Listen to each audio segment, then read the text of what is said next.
Hello friends, आप सभी लोगों का स्वागत है हमारे यूट्यूब चैनल पर। तो आज हम पढ़ेंगे rules of pronoun class 12 board exam. देखिए दोस्तों, हम लोग इस वीडियो में प्रोनाउन का रूल लेकर आए हैं, तो आप लोग हमारे इस वीडियो के अंत तक जरूर बने रहें। तो चलिए स्टार्ट करते हैं वीडियो। इसका पहला रूल है, किसी भी प्रोनाउन का पर्सन नंबर तथा जेंडर अपने से पहले वाले नाउन के अनुसार आता है। जैसा कि इसमें हमने एग्जाम्पल दिया है। पहला एग्जाम्पल है, सभी छात्रों को अपनी पढ़ाई करनी चाहिए। सभी छात्रों को अपनी पढ़ाई करनी चाहिए। All the students must do their studies. यहाँ पर देखिए दोस्तों, यहाँ पर देयर हमारा प्रोनाउन है। बहुवचनकर्ता के लिए हम यहाँ पर प्रोनाउन क्या लगाते हैं, और अगर यहाँ पर एक वचन रहता तो हम यहाँ पर हीज लगाते, लेकिन यहाँ पर सभी छात्रों के लिए हम यहाँ पर प्रोनाउन देयर लगाए हैं। All the students must do their studies. चलिए अगला देखते हैं एग्जाम्पल। दूसरा एग्जाम्पल है, हर बेटी को अपनी माता पिता की बात माननी चाहिए। एवरी डॉटर शुड ओबे हर पेरेंट्स। यहाँ पर हर बेटी एक वचन है, तो यहाँ पर हम प्रोनाउन हर लगाएंगे। अगर लड़की है तो हर लगाएंगे, अगर लड़का होता या उसका उसकी दिया होता तो यहाँ पर हिज लगाते। चलिए आगे देखते हैं। अगला रूल है 2 नंबर, जब दो सिंगुलर नाउन्स एंड से जुड़े हो और उनसे पहले इच या एवरी आया हो तो उसके बाद वर्ब और प्रोनाउन सिंगुलर होगा। जैसा कि हमने एग्जाम्पल यहाँ पर लिया है, हर लड़की और हर टीचर अपने काम में व्यस्त थी। Every girl and every teacher. देखिए दोस्तों, जैसा कि रूल है कि इच या एवरी आया हो, तो इसमें क्या है, every girl and every teacher was busy with her work. Busy with her work pronoun जो है सिंगुलर है। क्या है? सिंगुलर है। अगला देखते हैं। दूसरा एग्जाम्पल है, हर टेबल और हर कुर्सी अपनी जगह पर थी। इस टेबल एंड इस chair was in its place. चलिए अगला रूल देखते हैं 3 नंबर, जब 2 या 2 से अधिक सिंगुलर नाउन्स को आइदर और नाइदर नॉर और से जोड़े तो प्रोनाउन सिंगुलर होगा। जैसा कि हमने यहाँ पर एग्जाम्पल लिया है, क्या है, या तो मोनिका या रिचा ने अपनी कार खरीदी है। या तो मोनिका या रिचा ने अपनी कार खरीदी है, तो इसका हो जाएगा आइदर मोनिका और रिचा। आइदर मोनिका और Richa has purchased her car. दूसरा एग्जाम्पल है, न तो रमेश और न ही सुरेश ने अपना काम किया है, तो इसका हो जाएगा, देखिए दोस्तों, neither Ramesh nor Suresh has done his work. हमने यहाँ पर रूल के हिसाब से लगाया है कुछ इस प्रकार। देखिए दोस्तों, मैं बताती हूँ आपको। जैसा कि हमने यहाँ पर आइदर मोनिका और Richa has purchased her car लिखा है, तो यहाँ पर जो प्रोनाउन है वो क्या है, सिंगुलर है।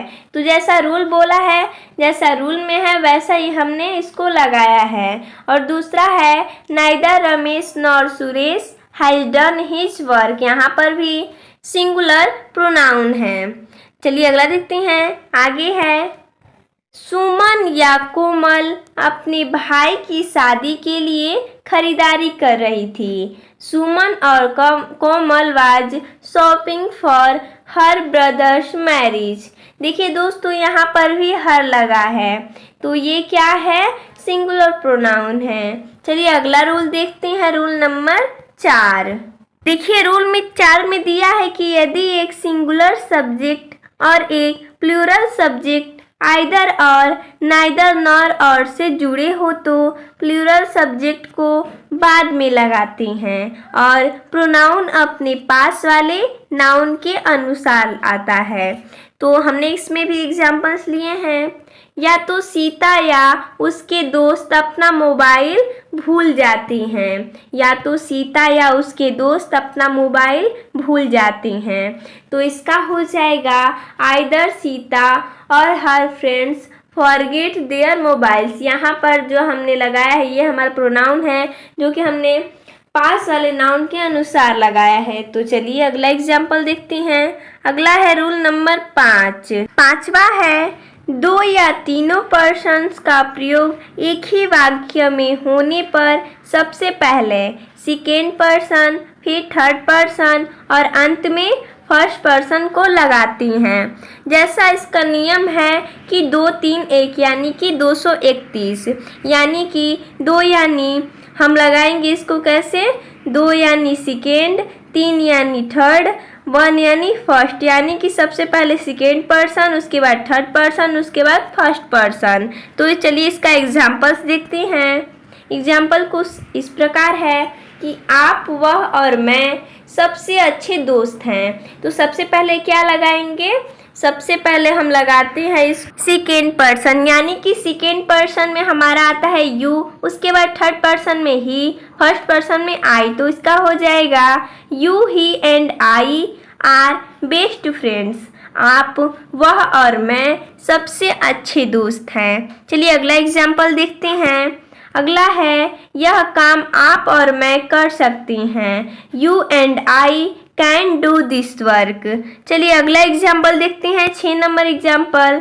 यदि किसी वाक्य में to be, verb, is, am, are, was, were, etc का कंप्लीमेंट कोई प्रोनाउन हो तो वह हमेशा नॉमिनेटिव केस होगा। देखिए इसका एग्जाम्पल हमने कुछ इस प्रकार लिया है कि नॉमिनेटिव केस यानी कि सब्जेक्ट की तरह हो जाता है। देखिए इसमें हमने एग्जाम्पल लिया है इनकरेक्ट, यानी कि ये जो हमारे जो एग्जाम्पल हमने पहला लिया ये हमारा इनकरेक्ट है, हमें इसे करेक्ट बनाना है। तो हमने इसमें लिया है कि it is me who can help you, यानी कि यह मैं ही हूँ जो आपकी मदद कर सकता हूँ। इसका करेक्ट हो जाएगा it is I who can help you. देखिए दोस्तों, जो कम्प्लीमेंट है कोई प्रोनाउन हो तो उसे हम किस में बनाएंगे, नॉमिनेटिव केस में। तो यहाँ पर जो मी था हमने आई में बना दिया नॉमिनेटिव केस में।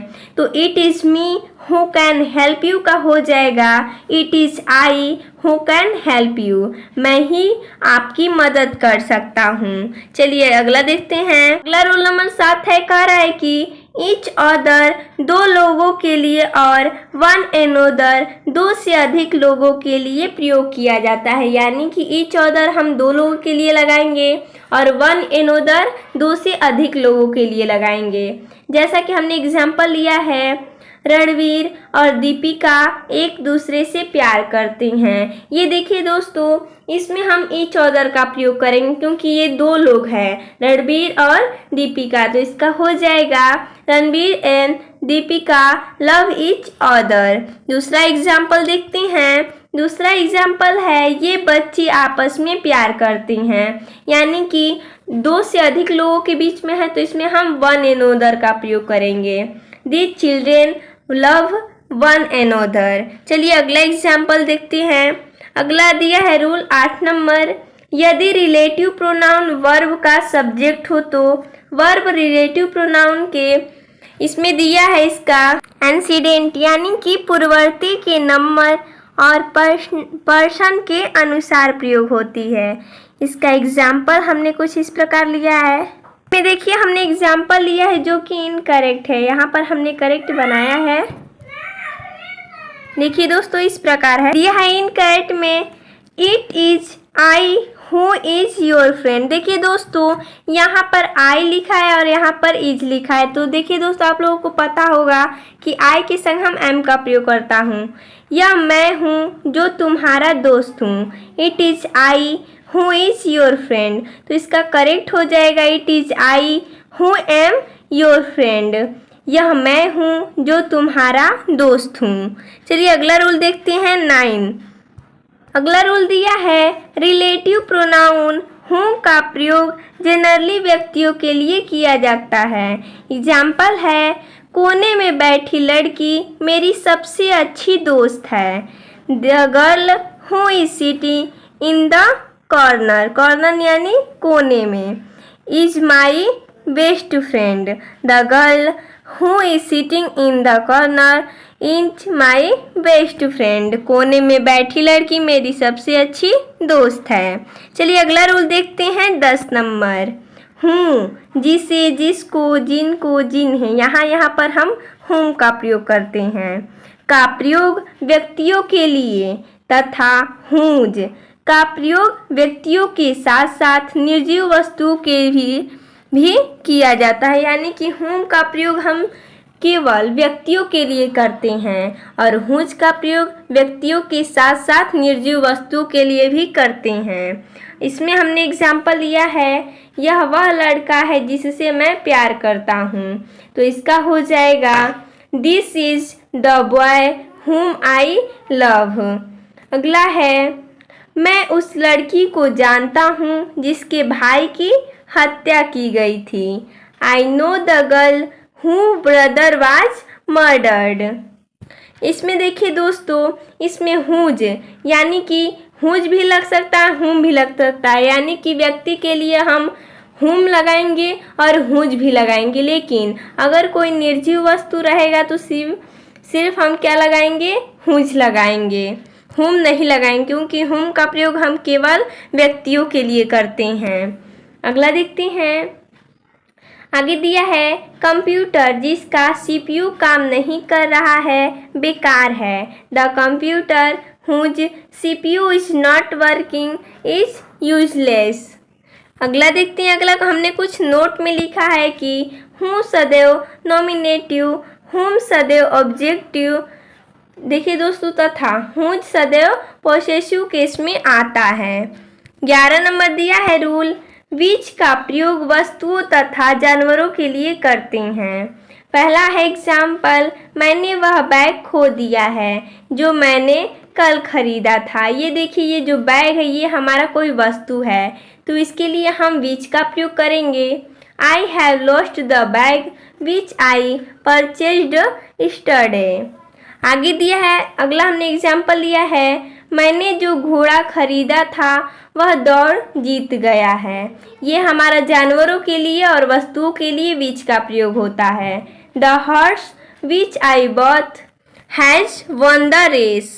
देखिए दोस्तों, यहाँ पर जो हमारा नोट में था कि हूँ सदैव नॉमिनेटिव केस, whom सदैव ऑब्जेक्टिव केस, सॉरी दोस्तों, इसमें दिया है कि whom का प्रयोग कहाँ पर होता है, सदैव नॉमिनेटिव, और whom का ऑब्जेक्टिव तथा whose का पोसेसिव केस में होता है। चलिए दोस्तों, इसमें हमने इतना ही रूल लिया था जो प्रोनाउन का था, ये हमारा इसमें इतना ही हमने लिया था। तो धन्यवाद दोस्तों।